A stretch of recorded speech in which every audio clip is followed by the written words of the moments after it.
नमस्कार दोस्तों, स्वागत है आपका लक्ष्य क्लासेस बाई हरीश में। ये हमारा ग्रुप डी के लिए बहुत ही इम्पोर्टेंट कुछ चैप्टर है जो कि है प्रकाश का परावर्तन तथा प्रकाश का अपवर्तन। इस चैप्टर से ग्रुप डी में कम से कम 2 से 4 क्वेश्चन देखने को जरूर मिलेंगे। 2026 में जो 3 अगस्त से पेपर 25 अगस्त तक चलने वाला है उसके लिए बहुत ही इम्पोर्टेंट चैप्टर है। इससे आपको 100% हर शिफ्ट में 2 से 3 क्वेश्चन देखने को मिलेंगे। आपके 2-3 नंबर पक्के होने वाले हैं। इस क्लास को पूरा जरूर देखें जिससे कि आपका हर एक कॉन्सेप्ट बढ़िया अच्छे तरीके से क्लियर हो सके। चलते हैं तो शुरू करते हैं। चैप्टर का नाम है प्रकाश का परावर्तन तथा अपवर्तन। जे एनसीईआरटी कक्षा 10 का अध्याय 10वां चैप्टर है। ठीक है, तो इसमें पहली लाइन दे रखी है कि प्रकाश वह ऊर्जा है जिसके द्वारा हम वस्तुओं को देख सकते हैं। क्या कर सकते हैं? प्रकाश के द्वारा हम वस्तुओं को देख सकते हैं। प्रकाश के गुण कौन कौन से हैं? तो यहां दे रखा है प्रकाश एक सरल या सीधी रेखाओं में गमन करता है। कैसा करता है? तो प्रकाश एक सरल या सीधी रेखा में गमन करता है। दूसरा पॉइंट है प्रकाश विद्युत चुंबकीय तरंग है। प्रकाश क्या है? एक विद्युत चुंबकीय तरंग है। विद्युत चुंबकीय तरंग क्यों है? क्योंकि विद्युत चुंबकीय तरंगों के लिए कोई माध्यम की आवश्यकता नहीं होती है, इसलिए प्रकाश को भी किसी प्रकार के संचरण करने के लिए माध्यम की आवश्यकता नहीं होती है। इसलिए जो प्रकाश जो होता है वो विद्युत चुंबकीय तरंग होता है। प्रकाश अपारदर्शी वस्तुओं की छीण छाया बनाता है। जिससे प्रकाश कोई भी चीज है, मान के चलो कोई वस्तु है, तो उसमें से अगर प्रकाश गुजर नहीं रहा है तो प्रकाश क्या कर देता है? उस वस्तु की छीण छाया बना देता है। आगे प्रकाश की चाल निर्वात में सबसे अधिक होती है। निर्वात में क्या होता है? प्रकाश की चाल सबसे अधिक होती है जिसका मान क्या होता है? 3 × 10⁸ मीटर पर सेकंड उसका मान होता है। किसका? प्रकाश का। आगे है अपना प्रकाश का परावर्तन। आगे क्या है? प्रकाश का परावर्तन है।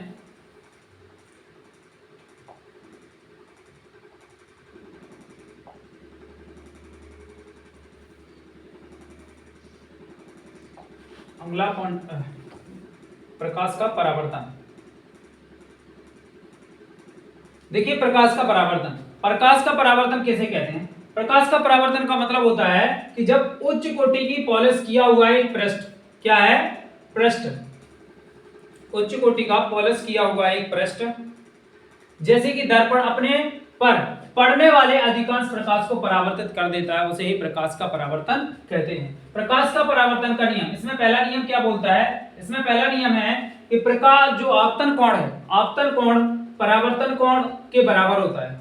जो आने वाली प्रकाश की किरण है और टकराने के बाद वापस उसी माध्यम में लौट जाती है, तो इन दोनों कोणों का जो मान होता है वो कैसा होता है? बराबर होता है। दूसरा नियम है आपतित किरण। आपतित किरण दर्पण का आपतन बिंदु, जिस बिंदु पर प्रकाश की किरण पड़ रही है वो आपतन बिंदु पर अभिलंब तथा परावर्तित किरण सभी एक ही तल में होते हैं। ये प्रकाश के परावर्तन का दूसरा नियम है।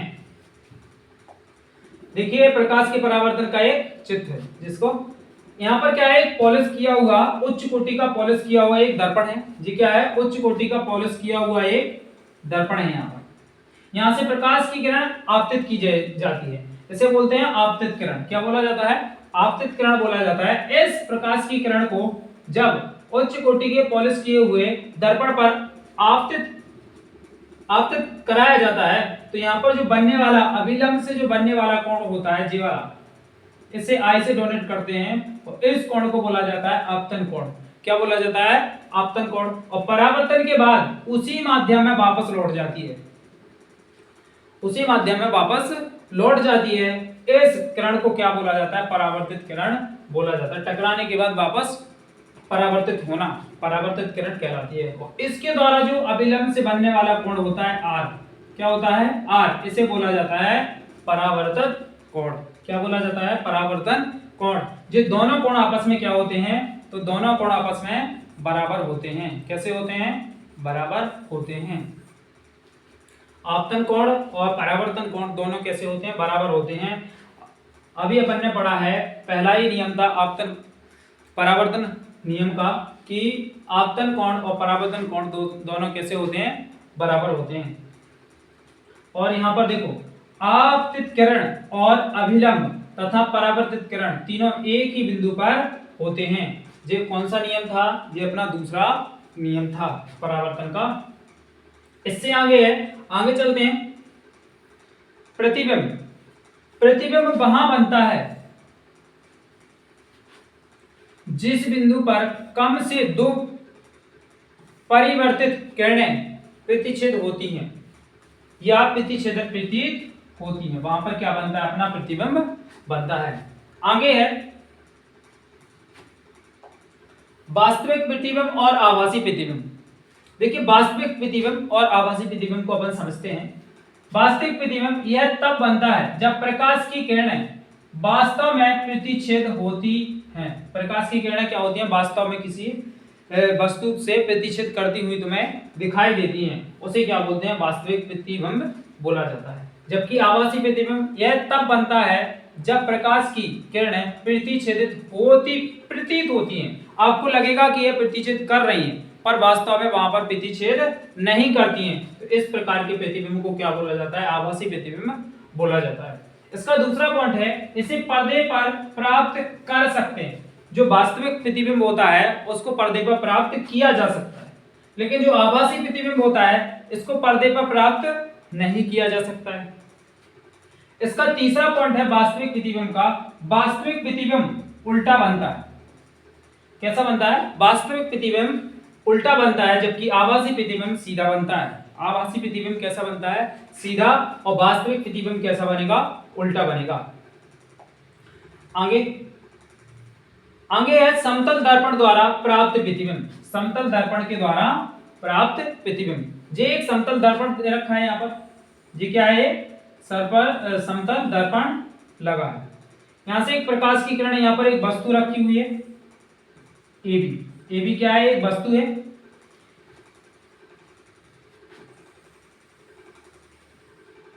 जो एक्स वाई लाइन है, इसके यहां से देखो प्रकाश की किरण क्या हुई है?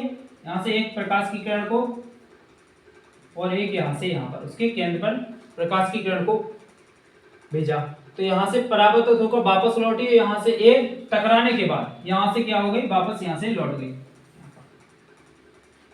और एक जे देखो यहां पर क्या होगा कि जो तुम्हें ऐसा लग रहा है जी आभासी प्रतिबिंब, तुम्हें आभास हो रहा है कि इसका प्रतिबिंब क्या बढ़ रहा है? तो पीछे की ओर बढ़ रहा है।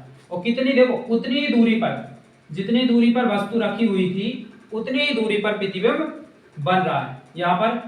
तो जितनी वस्तु की ऊंचाई थी, यहाँ पर मान के चलो h ऊंचाई वस्तु की थी, तो प्रतिबिंब की ऊंचाई भी कितनी होगी?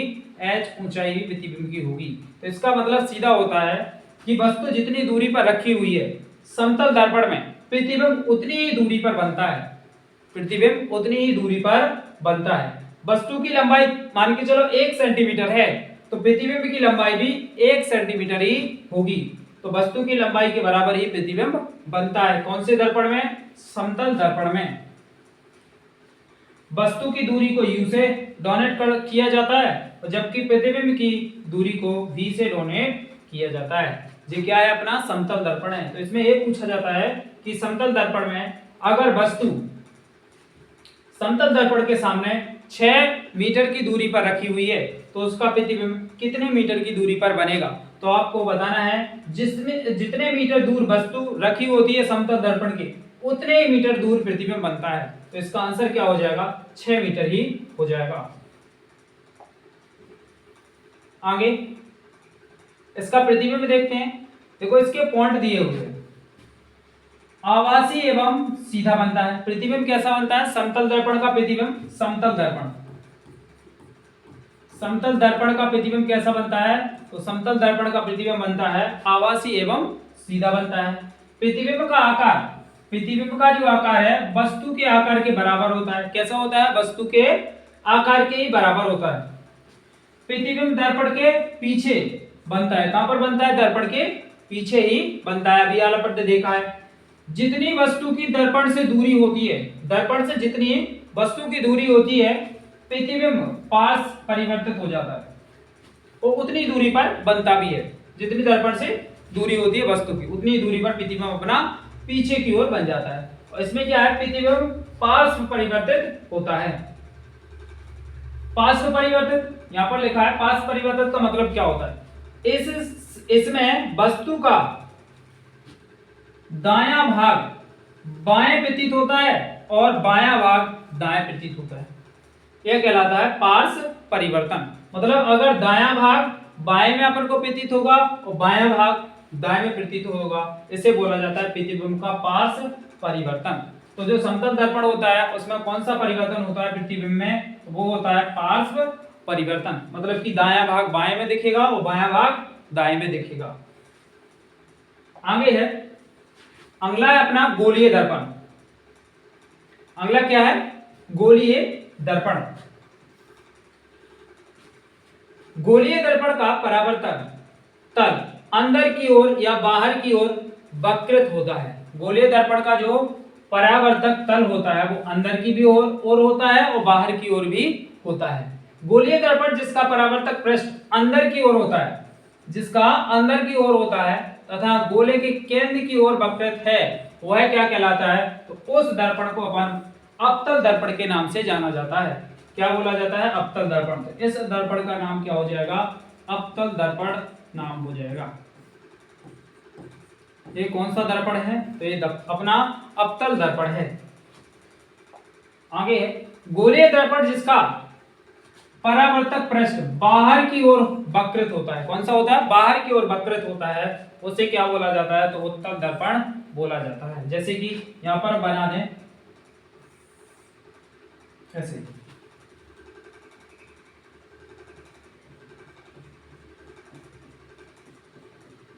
इसको बोला जाता है उत्तल दर्पण। जबकि इसका कैसा होता है? इसका होता है ऐसा, बाहर की ओर होता है। इसका जी बाहर की ओर होता है, ऐसे इसलिए अवतल बोला जाता है। अवतल दर्पण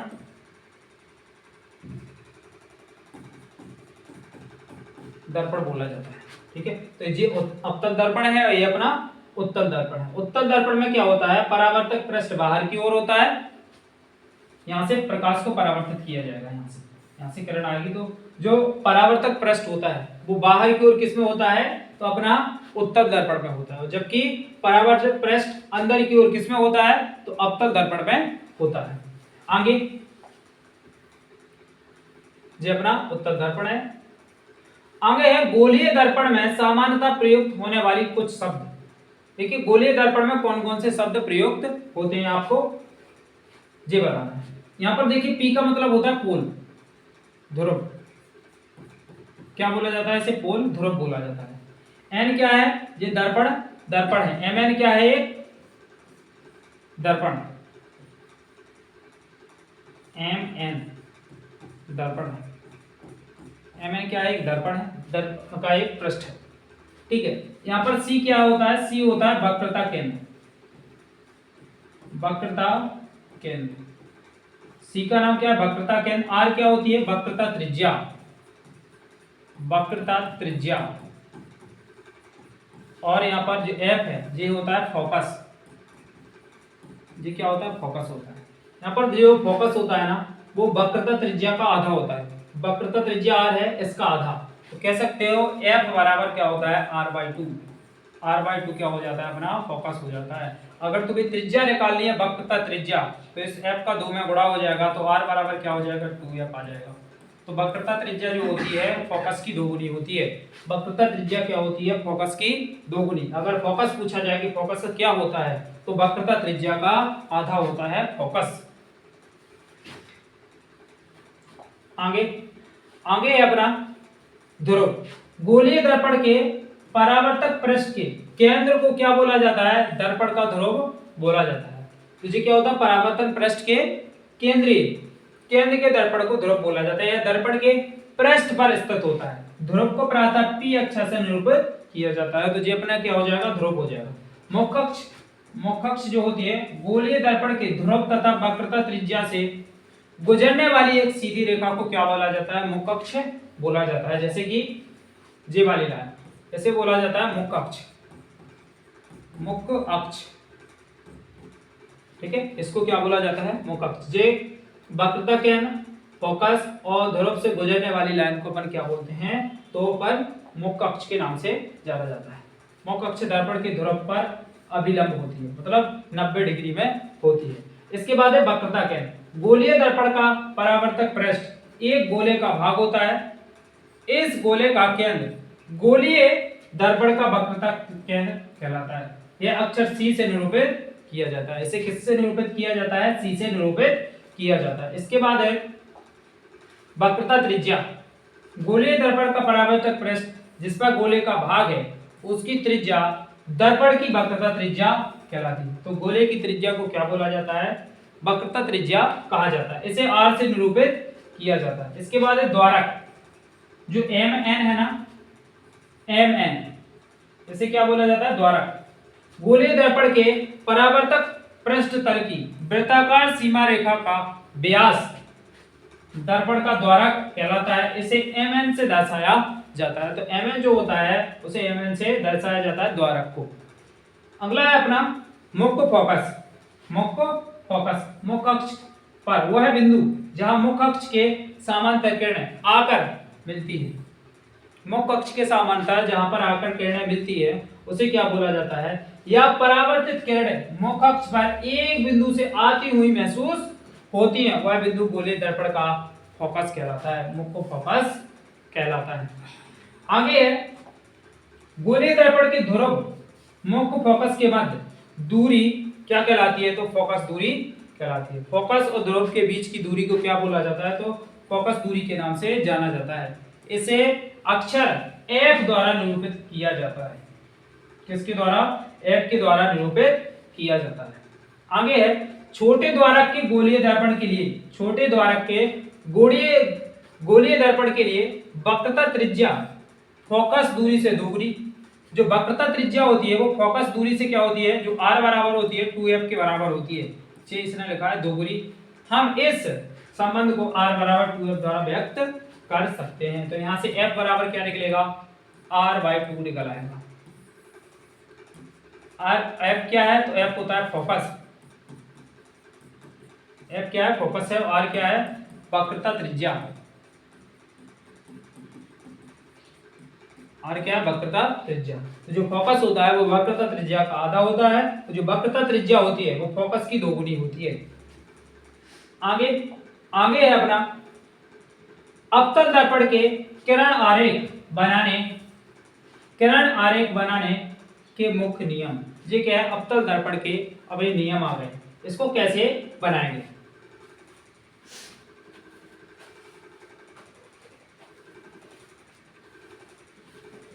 पहला नियम है दर्पण के मुख्य अक्ष के समांतर प्रकाश किरणें परावर्तन के पश्चात अवतल दर्पण के मुख्य फोकस से गुजरती हैं। जैसे क्या है?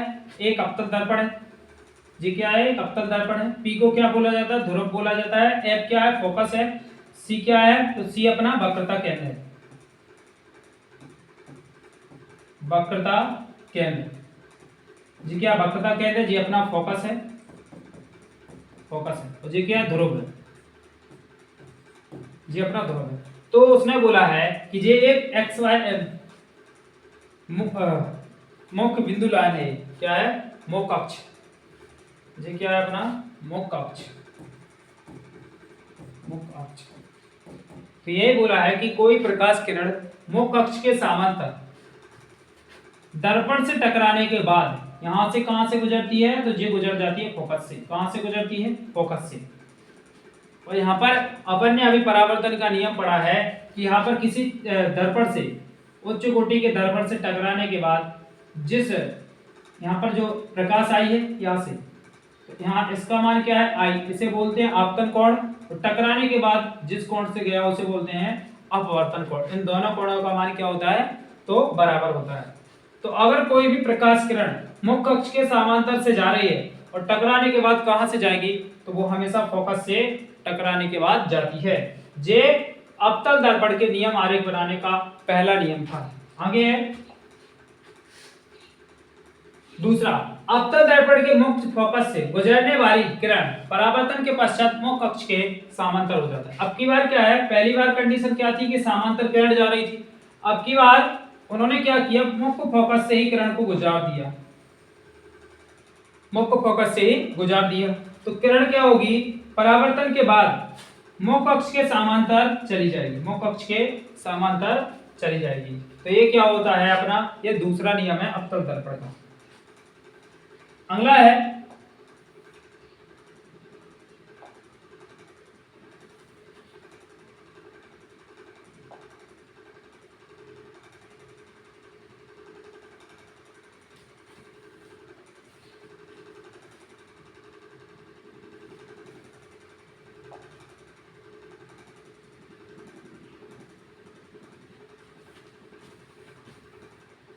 अपना अगला था तीसरा।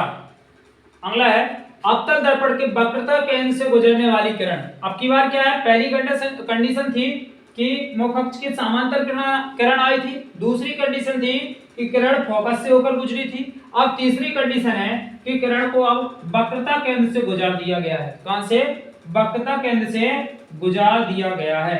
तो जैसे ही वक्रता केंद्र से कोई किरण आएगी तो परावर्तन के बाद वापस उसी मार्ग से वक्रता केंद्र से होकर वापस चली जाती है। तो ये अवतल दर्पण की तीसरी कंडीशन थी।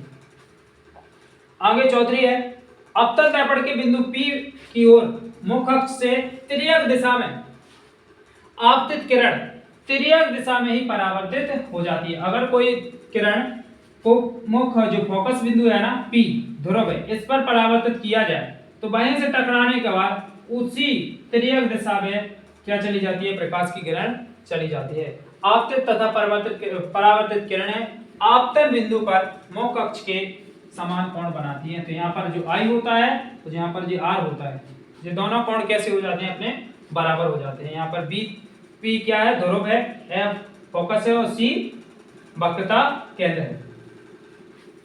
अगला है अपना चारों के चारों हो गए। इसके बाद देखिए अवतल दर्पण द्वारा बिंब की विभिन्न स्थितियों के लिए बने प्रतिबिंब। ये साइड बहुत ही इंपॉर्टेंट है, इससे क्वेश्चन जरूर आता है पेपर में। तुमसे पूछेगा कि बताइए बिंब की स्थिति। अगर प्रतिबिंब अनंत पर बन रहा है तो वस्तु कहाँ रखी होगी,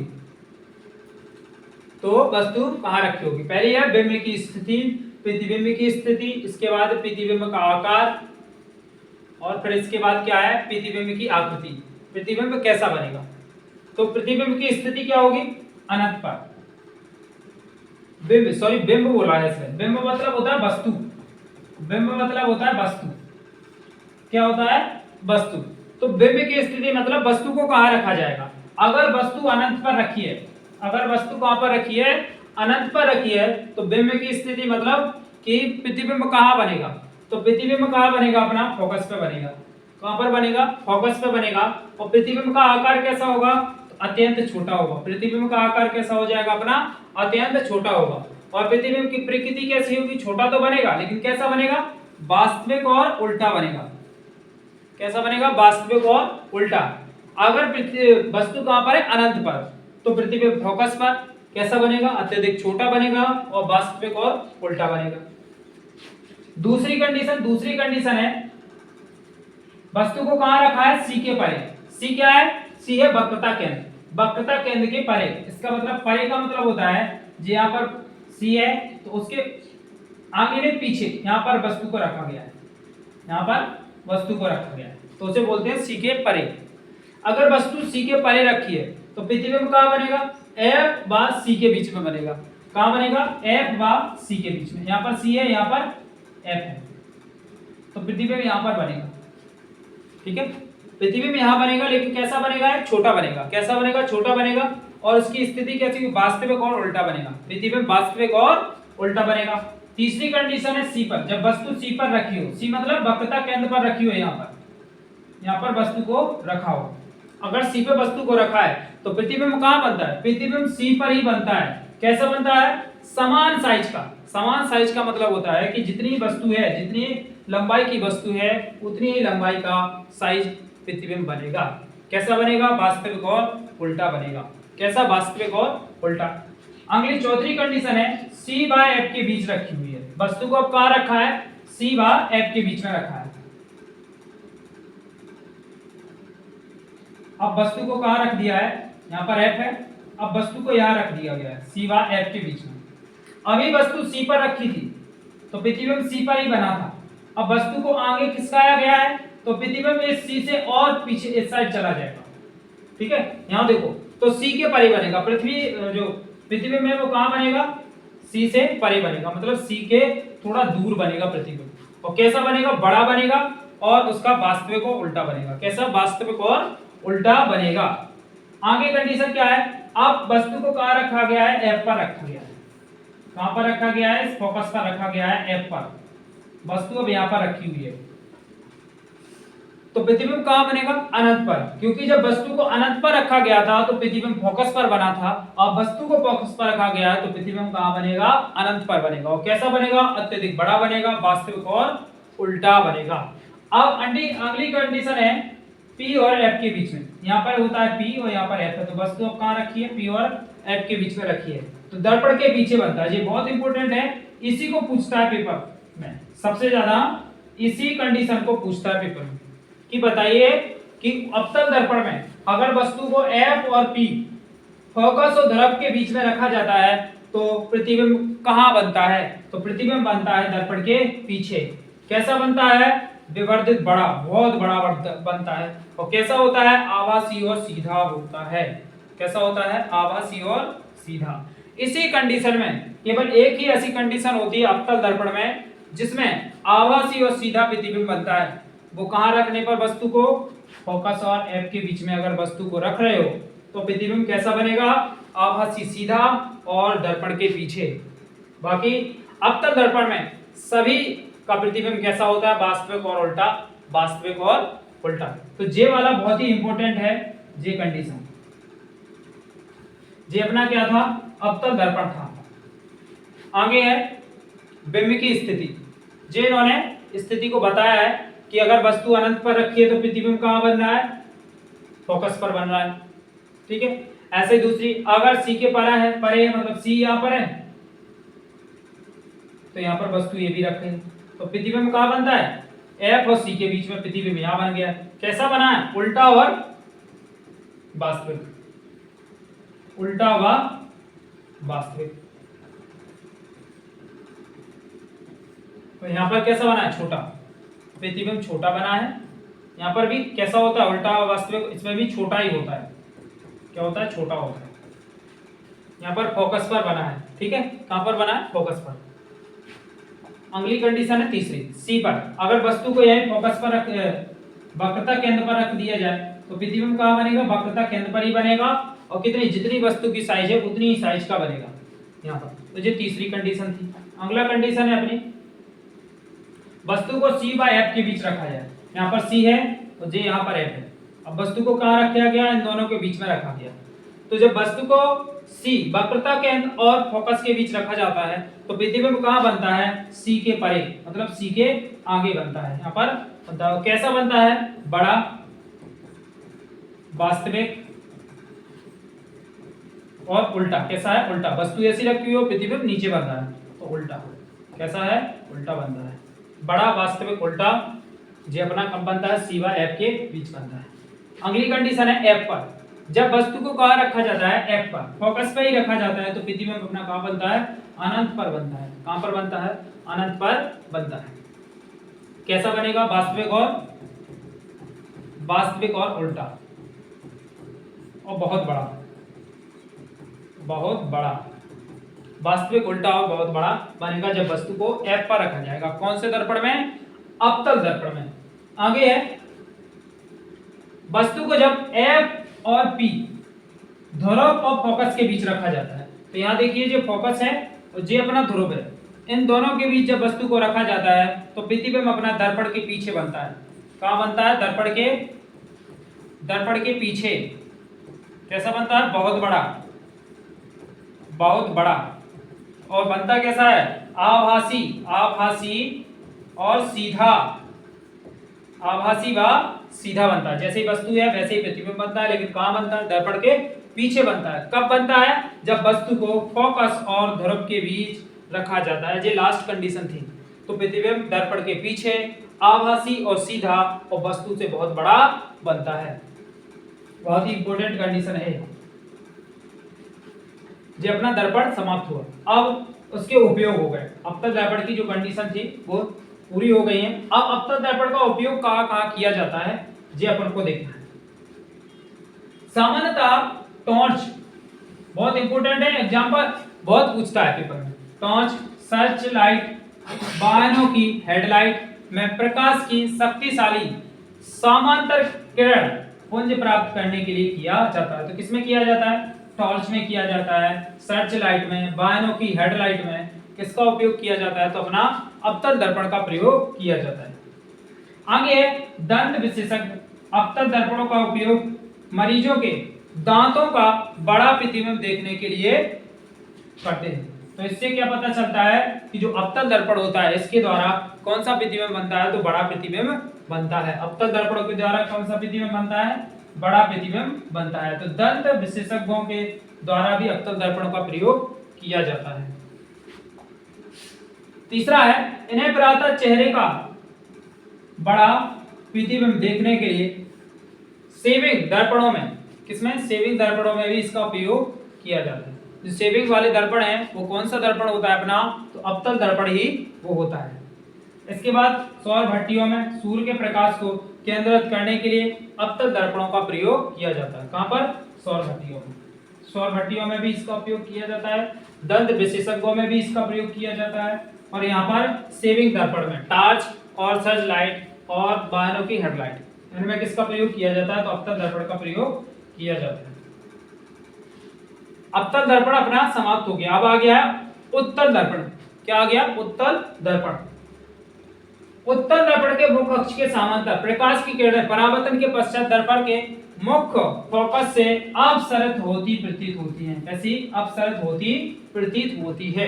तो जी क्या है? एक अपना उत्तल दर्पण है जिसमें क्या होता है? अंदर की ओर पॉलिश की होती है और बाह्य पृष्ठ क्या होता है? प्रकाश का प्रकाशित होता है। तो यहाँ पर कोई किरण आई मुख्य अक्ष के समांतर, टकराने के वापस उसी मार्ग में चली गई, और यहाँ से तुम्हें प्रतीत कैसी हो रही है? जैसे फोकस से होती हुई प्रतीत हो रही है। तो इसका प्रतिबिंब कहाँ बनेगा? फोकस। उत्तल दर्पण के मुख्य फोकस से गुजरने वाली किरण परावर्तन के पश्चात मुख्य अक्ष के समांतर हो जाती है। मुख्य फोकस से जैसे मान के चलो एक प्रकाश किरण आ रही है, यहाँ पर गुजरी और समांतर होकर गुजर जाती है। ये क्या है? उत्तल दर्पण के मुख्य फोकस से गुजरने वाली किरण परावर्तन के पश्चात मुख्य अक्ष के समांतर चली जाती है। तो जो मुख्य अक्ष है इसके समांतर ही चली जाती है। ये क्या? दूसरी कंडीशन है उत्तल दर्पण। अब के बाद है तीसरी, उत्तल दर्पण के वक्रता केंद्र की ओर निर्देशित किरण परावर्तन के पश्चात उसी दिशा में वापस परावर्तित हो जाती है। तो वक्रता केंद्र से जो भी किरण गुजरती है वो वापस उसी माध्यम में चली जाती है। जी क्या है? तीसरी कंडीशन थी उत्तल दर्पण की। उत्तल दर्पण में चौथी कंडीशन है उत्तल दर्पण के बिंदु P की ओर मुख्य अक्ष से तिर्यक दिशा में आपतित किरण तिर्यक दिशा में ही परिवर्तित हो जाती है। जो अवतल दर्पण में होता था वही उत्तल दर्पण में होता है। आपतित तथा परावर्तित किरणें आपतन बिंदु पर मुख्य अक्ष के समान कोण बनाती हैं। दोनों कोण कैसे बना देती हैं? बराबर बराबर बनाती हैं। अब उत्तल दर्पण की सारणी आ गई। देखिए बिंब की स्थिति मतलब वस्तु, बिंब मतलब वस्तु, प्रतिबिंब की स्थिति, प्रतिबिंब का आकार और प्रतिबिंब की आकृति। ये सारणी भी बहुत इंपॉर्टेंट है। ये क्या है? बहुत ही इंपॉर्टेंट है। इसमें केवल दो ही कंडीशन होती हैं कि वस्तु कहाँ रखी हो? अनंत पर। तो अगर वस्तु अनंत पर रखी है तो प्रतिबिंब कहाँ पर बनेगा? फोकस पर। तो दर्पण के पीछे बनेगा। कहाँ बनेगा? फोकस पर और दर्पण के पीछे, क्योंकि ये इस प्रकार का होता है।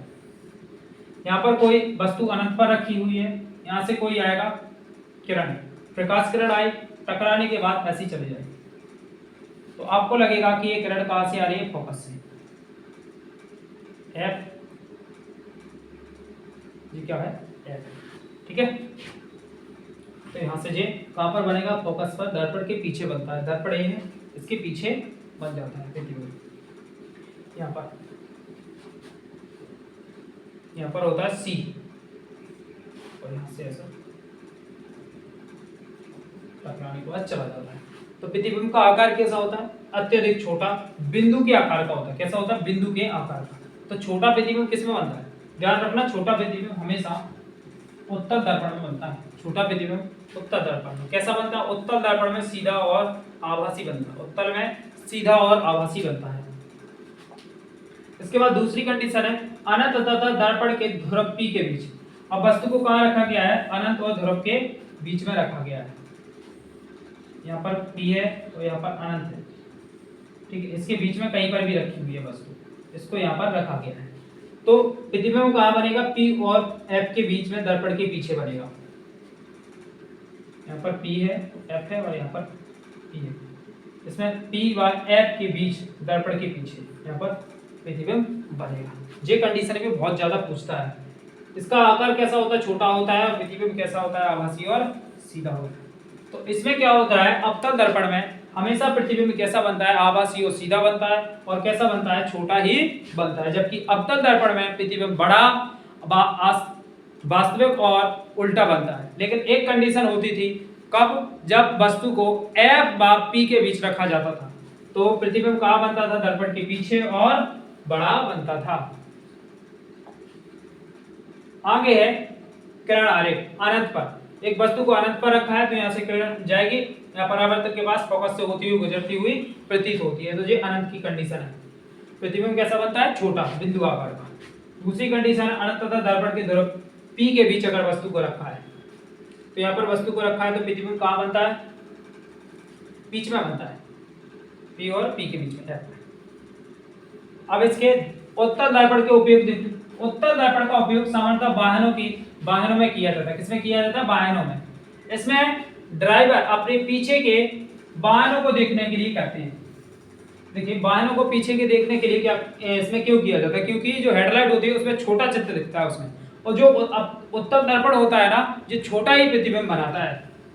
उत्तल दर्पण को इसलिए प्राथमिकता दी जाती है क्योंकि यह सदैव सीधा, कैसा बनाता है? सीधा और छोटा प्रतिबिंब बनाते हैं। सीधा बनाते हैं और छोटा प्रतिबिंब बनाते हैं। इसलिए वाहनों में जो अपने पीछे का दृश्य देखने के लिए इसका उपयोग किया जाता है। ड्राइवर को अपने पीछे के बहुत बड़े क्षेत्र को देखने के लिए इसका समर्थन बनाते हैं, ठीक है। दूसरा है दुकानों में इसका इस्तेमाल सिक्योरिटी दर्पण के रूप में भी किया जाता है। सिक्योरिटी दर्पण के रूप में भी इसका उपयोग किया जाता है। इसका उत्तल दर्पण का। आगे गोलीय दर्पण द्वारा परावर्तन के लिए चिन्ह परिपाटी। अब क्या है? गोलीय दर्पण द्वारा परावर्तन के लिए चिन्ह परिपाटी, ठीक है। तो जो गोलीय दर्पण होता है जो दो प्रकार का होता है, अपन ने दो ही प्रकार पढ़े हैं। कौन कौन से? एक तो होता है अवतल दर्पण और एक होता है उत्तल दर्पण। तो यहाँ देखिए पहली कंडीशन, बिंब हमेशा दर्पण के बाईं ओर रखा जाता है। बिंब का मतलब होता है वस्तु। बिंब का मतलब क्या होता है? वस्तु। वस्तु को हमेशा कहाँ रखा जाता है? तो बाईं ओर। जे मान के चलो एक दर्पण है, इसके बाईं ओर वस्तु को हमेशा इस साइड ही रखा जाएगा, चाहे उत्तल दर्पण हो चाहे अवतल दर्पण हो, वस्तु को हमेशा बाईं ओर ही रखा जाएगा, ठीक है। इसका अर्थ है कि दर्पण पर प्रतिबिंब से प्रकाश बाईं ओर से आपतित होता है। हमेशा प्रकाश किस ओर से आपतित होगा? तो बाईं ओर से ही आपतित होगा। दूसरा पॉइंट है मुख अक्ष के समांतर सभी दूरियां दर्पण के ध्रुव से मापी जाती है। दूरियों को हमेशा कहां से मापा जाता है? तो यहाँ ध्रुव से मापा जाता है। कहां से? समांतर ध्रुव से मापा जाता है, मुख अक्ष के समांतर। तीसरा पॉइंट है मूल बिंदु के दाईं ओर, मान के चलिए ये एक मूल बिंदु है, मूल बिंदु P। मूल बिंदु के दाईं ओर, दाईं ओर मतलब होता है इस साइड, दाईं ओर पॉजिटिव x अक्ष के अनुदिश, इस साइड क्या लाना ना? पॉजिटिव ले लेना। मापी गई सब दूरियां धनात्मक होती है। कैसी होती हैं? धनात्मक होती है।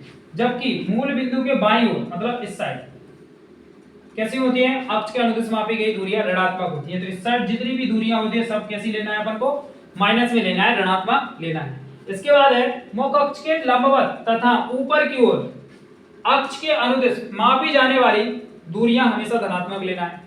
तो इसके ऊपर जो मुख अक्ष के ऊपर जो जितनी भी दूरियां उन्हें कैसे लेना है? पॉजिटिव लेना है। और लास्ट में अपना मुख अक्ष के लंबवत तथा नीचे की ओर अनुदिश मापी जाने वाली दूरियों को क्या किसमें लिया जाता है? तो हमेशा नेगेटिव, ऋणात्मक में लिया जाता है। तो ये क्या होती है? चिन्ह प्रॉपर्टी होती है। ये उत्तल और अवतल दोनों दर्पणों के लिए मानी जाती है। ये दिया गया है। जे क्या है मोकक्ष है अपने, इस मोकक्ष के नीचे, मोकक्ष के नीचे कैसे लेना है, माइनस लेना है, ऊंचाई नीचे की ओर माइनस में लेना है, ऋणात्मक लेना है, और ऊपर की ओर ऊंचाई किसमें लेना है, पॉजिटिव लेना है। और इस साइड जाने पर, बाईं ओर जाने पर कैसे लेना है, माइनस में, और दाईं ओर जाने पर उसका मान कैसे में लेना है, प्लस में, पॉजिटिव में लेना है। ठीक है, तो जी क्या होगा, जी अपना दर्पण है। यहां से देखो बिंदु की दूरी, बिंब, बिंब की दूरी, बिंब मतलब वस्तु, वस्तु की दूरी को किसमें मापते हैं, यू में माप, हमेशा ऋणात्मक होती है। देखिए वस्तु को हमेशा बाईं ओर रखा जाता है, तो वस्तु की दूरी हमेशा ही ऋणात्मक होगी। यू की जो वैल्यू होगी हमेशा किसमें होगी, ऋणात्मक होगी, क्योंकि बाईं ओर जितनी भी चीजें होती है उसे हमेशा ऋणात्मक माना जाता है। इस प्रकार अवतल दर्पण की फोकस दूरी हमेशा ऋणात्मक होती है। अवतल दर्पण की फोकस दूरी कैसी होती है, हमेशा ऋणात्मक होती है। किसकी, अवतल दर्पण की फोकस दूरी, किसकी, अवतल दर्पण की फोकस दूरी हमेशा ऋणात्मक होती है। ये इंपॉर्टेंट पॉइंट है, इसको याद रखना। आगे उत्तल दर्पण की फोकस दूरी हमेशा धनात्मक होती है। उत्तल की हमेशा धनात्मक होगी, जबकि अवतल की हमेशा ऋणात्मक होगी। कैसी होगी, हमेशा ऋणात्मक होगी। तो ऋणात्मक किसकी होती है, अवतल दर्पण की, और धनात्मक किसकी होती है, उत्तल दर्पण की होती है। इसके आगे है दर्पण सूत्र। क्या है, दर्पण सूत्र। दर्पण सूत्र होता है 1/f बराबर 1/u प्लस 1/v।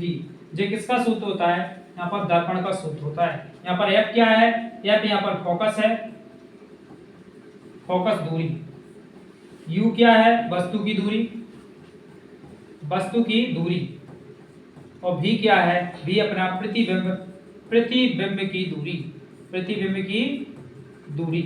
ये क्या है, अपने प्रतिबिंब की दूरी है। यहाँ पर देखिए v प्रतिबिंब की दूरी है, u बिंब की दूरी है, और f फोकस दूरी है। f क्या है, फोकस दूरी है। ये क्या है, फोकस दूरी है। तो ये सूत्र भी बहुत इंपॉर्टेंट होता है। देखिए इसमें क्या है, 1/f बराबर होता है 1/u प्लस के 1/v। प्लस प्लस में ही होते हैं दर्पण में, सभी क्या होते हैं, प्लस प्लस में ही होते हैं। और ये भी याद रखना, अवतल दर्पण की फोकस दूरी हमेशा ऋणात्मक होती है, और उत्तल दर्पण की फोकस दूरी हमेशा धनात्मक होती है। आगे है आवर्धन। आगे क्या है, आवर्धन। गोलीय दर्पण द्वारा उत्पन्न वह आपेक्षित विस्तार जिससे ज्ञात होता है कि कोई प्रतिबिंब की अपेक्षा कितना गुना आवर्धन है। इसे प्रतिबिंब की ऊंचाई तथा बिंब की ऊंचाई के अनुपात में व्यक्त किया जाता है। किसके अनुपात में, एक तो बिंब की ऊंचाई के, बिंब मतलब जो प्रतिबिंब है, प्रतिबिंब की ऊंचाई, और बिंब का मतलब होता है वस्तु की ऊंचाई। बिंब का मतलब क्या होता है, वस्तु की ऊंचाई के रूप में व्यक्त किया जाता है। यहाँ पर m क्या है, आवर्धन। m क्या होता है अपना, आवर्धन। m क्या है, आवर्धन है। आवर्धन m बराबर होता है प्रतिबिंब की ऊंचाई h और बिंब की ऊंचाई h। यहाँ पर तुम कह सकते हो m बराबर होता है h डैश बचे h। जी क्या है, बिंब की, प्रतिबिंब की ऊंचाई है, और h क्या है, जे अपनी यहाँ पर h, ये h0 मान लो, अच्छा इसको h डैश मान लो। तो h0 क्या हो गई, बिंब की ऊंचाई हो गई, वस्तु की, ऑब्जेक्ट की, और प्रतिबिंब की ऊंचाई क्या हो गई, h डैश हो गई। यहाँ पर m बराबर क्या हो जाएगा, देखिए यहाँ पर m बराबर क्या होता है, m है आवर्धन, m बराबर होता है height of image, height of object. ठीक है, ये वस्तु की ऊंचाई और ये है प्रतिबिंब की ऊंचाई। यहाँ पर m बराबर जी क्या है, प्रतिबिंब की ऊंचाई है hi, और वस्तु की ऊंचाई क्या है, ho, ऑब्जेक्ट, इमेज और ऑब्जेक्ट। यहाँ पर तो क्या निकलेगा, एक और इसका फॉर्मूला होता है, v क्या है, v होती है प्रतिबिंब की दूरी, v क्या है, प्रतिबिंब की दूरी, प्रतिबिंब की दूरी, और यहाँ पर u क्या होता है, वस्तु की, वस्तु की दूरी, वस्तु की दूरी। तो ये एक फॉर्मूला जे भी होता है। तो इसमें जो आवर्धन का फॉर्मूला होता है, वे दो फॉर्मूला होते हैं। एक होता है आवर्धन बराबर HI/HO, और दूसरा होता है m बराबर माइनस का v/u। यहाँ पर क्या होता है, माइनस लगा होता है आगे यहाँ पर। तो ये दोनों फॉर्मूला क्या होते हैं, बराबर में इन्होंने रख दिया है। तो ये फॉर्मूला बहुत ही इंपॉर्टेंट है, आवर्धन का एक फॉर्मूला होता है। यहाँ से बहुत इंपॉर्टेंट क्वेश्चन बनते हैं। देखिए कुछ पॉइंट दिए गए हैं जो परीक्षा के लिए बहुत ही इंपॉर्टेंट है। जैसे इन्होंने दिया है यदि m ऋणात्मक है, क्या है m का मान ऋणात्मक है, m मतलब आवर्धन का मान कैसा है, ऋणात्मक है, तो प्रतिबिंब वास्तविक होगा। प्रतिबिंब कैसा होगा, वास्तविक होगा। अगर m का मान कैसा है, धनात्मक है, तो प्रतिबिंब कैसा होगा, आभासी होगा। धनात्मक का मतलब होता है सीधा, धनात्मक का मतलब क्या होता है, सीधा, और ऋणात्मक का मतलब होता है उल्टा। ऋणात्मक का मतलब कैसा होता है, उल्टा होता है। तो अभी अपन ने पढ़ा है कि जितने भी प्रतिबिंब उल्टे हैं, उल्टे प्रतिबिंब कैसे बनते हैं, तो उल्टे प्रतिबिंब हमेशा वास्तविक बनते हैं, वास्तविक बनते हैं। तो इसमें यही लिखा है कि अगर m का मान ऋणात्मक है, ऋणात्मक का मतलब उल्टा, उल्टा है, तो प्रतिबिंब कैसा बनेगा, वास्तविक बनेगा। और अगर m का मान धनात्मक है, धनात्मक मतलब सीधा, तो सीधा कैसा होता है, सीधा हमेशा आभासी होता है। सीधा कैसा होता है, आभासी, तो प्रतिबिंब कैसा बनेगा, आभासी बनेगा। समझ में आ गया। अब यहाँ पर देखो, यदि HI बराबर HO, तो m का मान क्या होगा, अगर हाइट ऑफ इमेज और हाइट ऑफ ऑब्जेक्ट दोनों कैसे हैं, बराबर है, अगर यहाँ पर m बराबर दोनों का मान एक एक रख दिया जाए, तो m का मान भी क्या आ जाएगा, एक ही आ जाएगा, m का मान भी क्या आ जाएगा, एक भी आ जाएगा। तो यही लिखा है, तो प्रतिबिंब का आकार कैसा होगा, बिंब के आकार के बराबर होगा। कैसा होगा, बिंब के आकार के बराबर होगा। इसका मतलब है कि जितनी वस्तु का हाइट होगी उतने ही प्रतिबिंब की हाइट होगी, अगर m का मान एक है तो। ठीक है, यहाँ पर आवर्धन क्षमता का मान अगर एक है तो वस्तु और प्रतिबिंब दोनों की ऊंचाई कैसी होगी, बराबर होगी। आगे आगे अपना, अगर यदि HI मतलब प्रतिबिंब की ऊंचाई वस्तु की ऊंचाई से अधिक है, अगर प्रतिबिंब की ऊंचाई वस्तु की ऊंचाई से अधिक है, तो यहाँ पर क्या होता है, m बराबर होता है HI अपॉन HO। तो अगर इस HI की क्या हो जाएगा, मान अधिक है, प्रतिबिंब की ऊंचाई का मान वस्तु की ऊंचाई से अधिक है, तो m का मान क्या होगा, m का मान भी एक से अधिक होगा। m का मान क्या होगा, एक से अधिक होगा। m का मान क्या होगा, HI का मान 0 से अधिक है, अगर 0 से अधिक है उसमें भाग लगाएंगे तो यहाँ पर क्या आ जाएगा, एक से अधिक होगा। तो ठीक है, m का मान क्या होगा, एक से अधिक होगा। और प्रतिबिंब कैसा बनेगा, अगर एक से अधिक है तो प्रतिबिंब बड़ा बनेगा। प्रतिबिंब कैसा बनेगा, बड़ा बनेगा। अगर आवर्धन क्षमता का मान एक से अधिक है तो प्रतिबिंब बड़ा बनेगा। अगर आवर्धन क्षमता का मान एक है तो प्रतिबिंब बराबर आकार का बनेगा। अगर आवर्धन क्षमता का मान एक से कम है तो प्रतिबिंब छोटा बनेगा। कैसा बनेगा, छोटा बनेगा। कब बनेगा छोटा, जब हाइट ऑफ ऑब्जेक्ट का मान ज्यादा हो जाए। हाइट ऑफ ऑब्जेक्ट का मान क्या हो, ज्यादा हो, किससे, हाइट ऑफ इमेज से। तो प्रतिबिंब कैसा बनता है, तो मैं जो आवर्धन क्षमता है वो एक से कम हो जाएगी, एक से कम हो जाएगी। और एक से कम हो जाएगी इसका मतलब है कि प्रतिबिंब कैसा बनेगा, छोटा बनेगा। कैसा बनेगा, छोटा बनेगा। ये इसमें लिखा है, यदि HI जो है हाइट ऑफ इमेज जो है तो हाइट ऑफ ऑब्जेक्ट से कम हो तो m का मान भी एक से कम हो जाता है और प्रतिबिंब छोटा बनता है। आगे है, समतल दर्पण का आवर्धन सदैव एक होता है। समतल दर्पण का जो आवर्धन होता है वो कैसा होता है, सदैव एक होता है। इसलिए जो ऑब्जेक्ट होता है वो जो प्रतिबिंब होता है दोनों कैसे होते हैं, बराबर बनते हैं। साइन कैसा होता है, पॉजिटिव। साइन हमेशा पॉजिटिव होता है किसमें, समतल दर्पण में। आभासी प्रतिबिंब दर्शाता है, कैसा प्रतिबिंब होता है, आभासी प्रतिबिंब होता है। जब आभासी प्रतिबिंब है तो ये कैसा बनेगा, उल्टा के सीधा, तो ये हमेशा सीधा बनता है। कैसा बनता है, सीधा। और सीधा क्या दर्शाता है कि वो पॉजिटिव है। कैसा है, पॉजिटिव है। एक दर्शाता है कि प्रतिबिंब का आकार बिंब के आकार के बराबर होता है। तो इसमें क्या होता है, इसमें हमेशा m का मान क्या होगा, एक के बराबर होगा। एक के बराबर का मतलब होता है कि जो आवर्धन होती है HI अपॉन HO, इन दोनों का मान क्या होगा, एक के बराबर ही होगा। इसलिए सीधा और आभासी प्रतिबिंब बनता है। किसमें बनता है, तो समतल दर्पण में सीधा और आभासी प्रतिबिंब बनता है। इसका आवर्धन क्षमता भी कैसी होती है, एक ही होती है समतल दर्पण की। यहाँ पर देखिए 3 पॉइंट और दिए रखे हैं। यदि m का मान पॉजिटिव है, कैसा है, पॉजिटिव, तो हमने अभी और बताया था कि m का मान पॉजिटिव है तो कैसा बनेगा, प्रतिबिंब अपना सीधा बनेगा। कैसा, सीधा। और प्रतिबिंब अगर सीधा बन रहा है तो कैसा होगा, अगर प्रतिबिंब सीधा है तो m का मान क्या होगा, अगर पॉजिटिव है सीधा है तो सीधा प्रतिबिंब किसने में बनता है, तो अभी अपन ने पढ़ा है कि सीधा और आभासी, सीधा व आभासी प्रतिबिंब हमेशा उत्तल दर्पण में बनता है। किस में बनता है, उत्तल दर्पण में बनता है। उत्तल दर्पण की जो मैकेनिक आवर्धन क्षमता होती है वो क्या होती है, 1 से कम होती है, 1 से कम होती है। यहाँ पर देखिए यदि m का मान यहाँ पर नेगेटिव होना चाहिए, यहाँ पर नेगेटिव होना चाहिए। m का मान कैसा होना चाहिए, अगर नेगेटिव है, मतलब नेगेटिव है तो कैसा बनेगा, नहीं वहां तो उल्टा अवतल है तो सीधा ही बनेगा और आभासी बनेगा।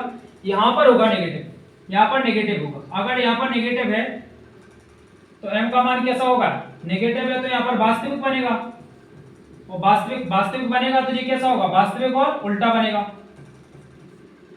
उल्टा का मतलब नेगेटिव और यहाँ पर वास्तविक है, तो यहाँ पर 1 से मैकेनिकल एडवांटेज का जो यहाँ पर जो आवर्धन क्षमता है ना, इसका मान 1 से अधिक होगा। और इसमें क्या होता है, जो अपना अवतल दर्पण होता है, इसमें क्या होता है, अवतल दर्पण। तो यहाँ पर पॉजिटिव ही होगा, यहाँ क्या होगा, प्लस ही होगा, यहाँ पर नेगेटिव होगा, यहाँ क्या होगा, अपना नेगेटिव होगा। और लास्ट में यदि m का मान क्या है, अच्छा यहाँ पर भी नेगेटिव दे रखा है, m का मान नेगेटिव है और तो दर्पण कैसा हो जाएगा, तब भी अपना दर्पण अवतल दर्पण ही होगा। आगे जय प्रकाश का अपवर्तन अपना जो दर्पण था, इस क्लास में अपन ने बहुत ही डिटेल से समझा है। बहुत ही आपको अगर ये क्लास बहुत अच्छी लगी है तो प्लीज चैनल को सब्सक्राइब करें और कमेंट में जरूर बताएं कि ये क्लास आपको कैसी लगी है।